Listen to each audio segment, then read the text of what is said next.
Good evening, ladies and gentlemen, and welcome to our first YouTube shir. I've chosen as a topic for this evening's shir the Torah's prohibition against the eating of blood. I think we're all aware that the eating or consumption of blood is a major Jewish taboo, even when it comes to permissible animals and birds, sheep, goats, cows, permissible birds. It's only the flesh of the animal which is permissible and not the blood. In fact, we go to great lengths to remove all traces of blood through soaking the meat and then salting the meat. And the question, of course, arises as to why there is so much emphasis on this prohibition. Well, this in fact is discussed in Parshas Achrei.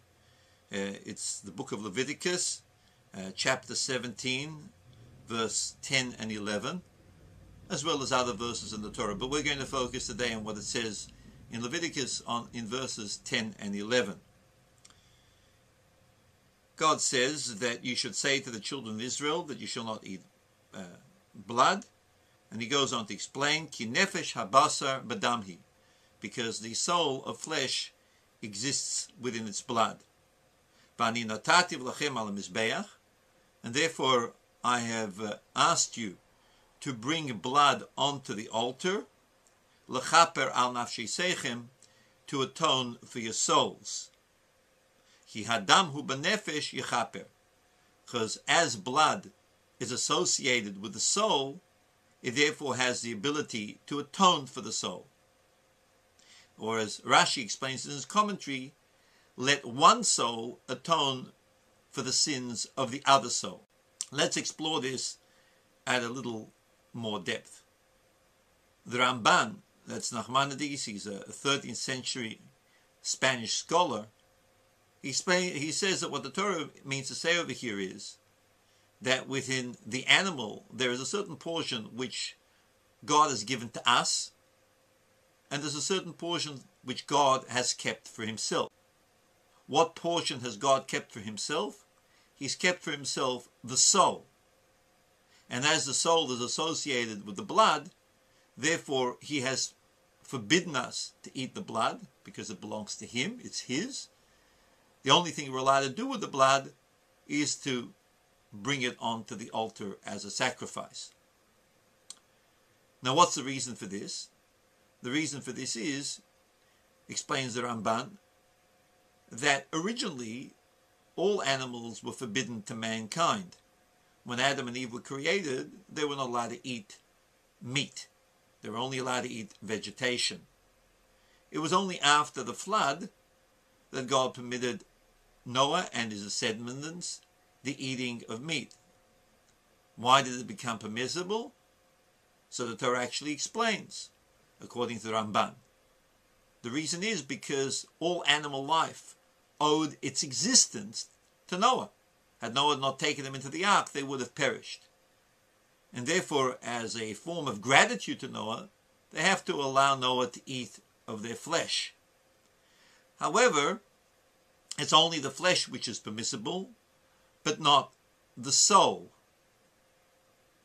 The soul, even an animal, is its consciousness. An animal knows what's beneficial to him. An animal knows what's harmful for him.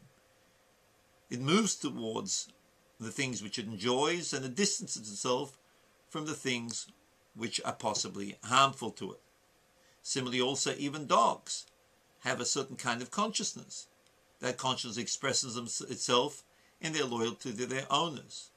Birds, pigeons, are able to know where their home is. So there's a certain amount of consciousness within the animal kingdom.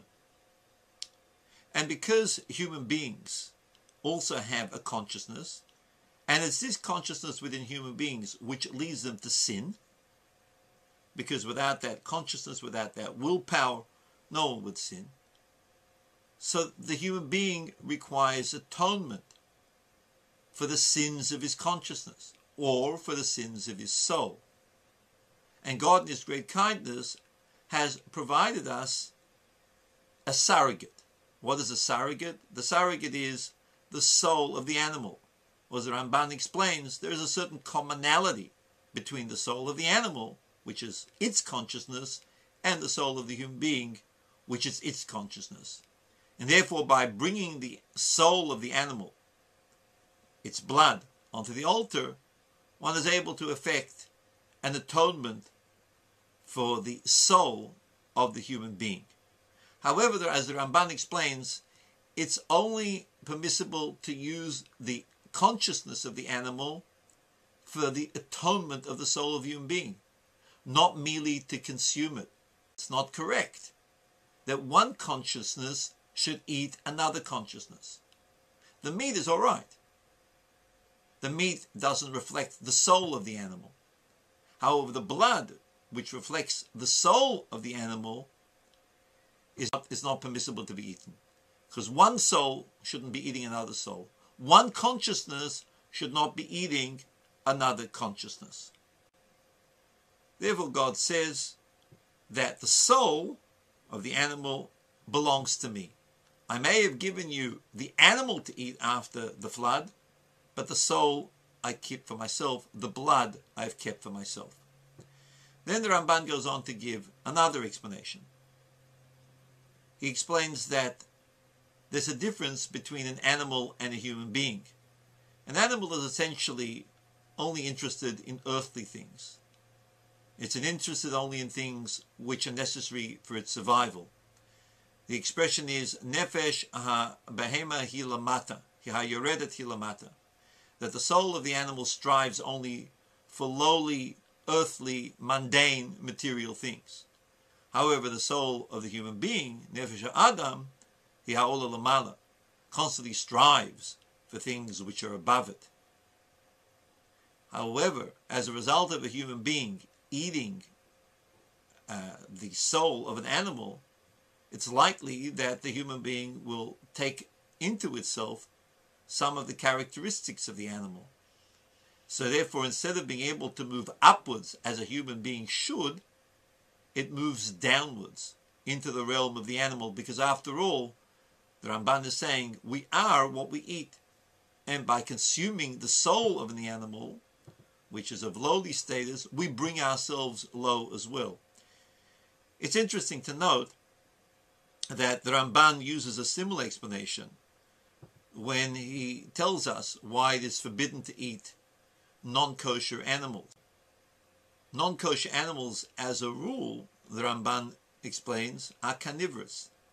They eat other animals.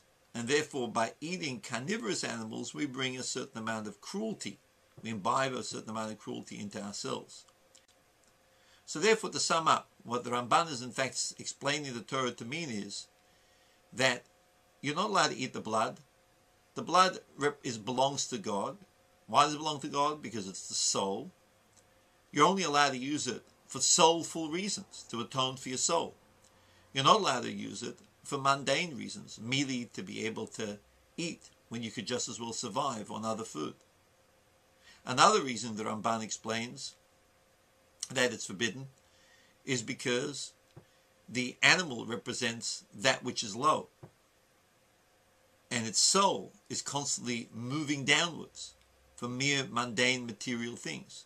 A human being, however, needs to strive for that which is above.